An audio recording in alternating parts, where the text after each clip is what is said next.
Dr. Tanya Kellaway here, and we are making sauerkraut. So everybody makes sauerkraut differently. What I like in my sauerkraut is cabbage, any color, carrots. We have ginger, but it is in what you see in front of us. Coriander seeds and some Himalayan salt.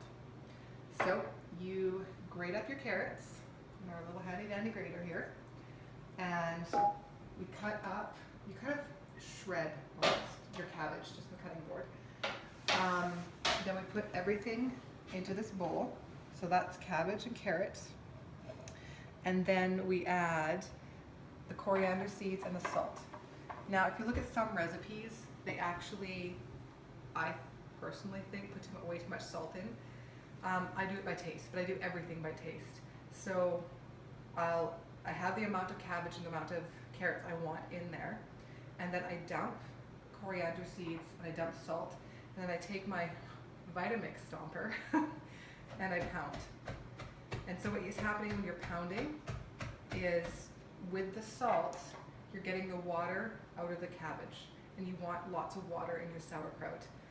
If you don't have enough, you can add some at the end, but this really helps with the fermentation process of your sauerkraut, because sauerkraut is amazing. Instead of buying probiotic capsules in the fridge of your health food store, you actually can just make probiotics at home by yourself.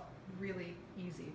I say easy, it's easy, but it's also a little bit of a long process because you have to cut everything up, and then pounding actually takes a while.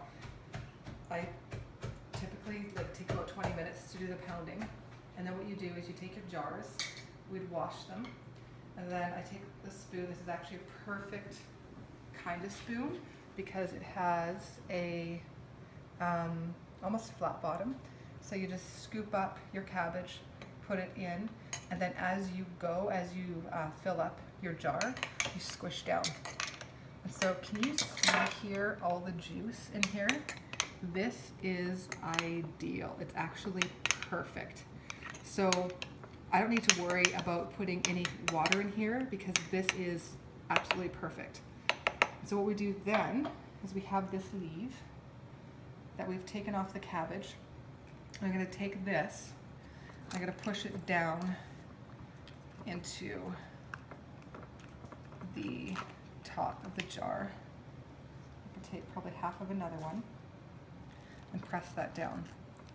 So what happens, sometimes you'll find there's a little bit of mold in the sauerkraut, but generally it stays on the top leaf.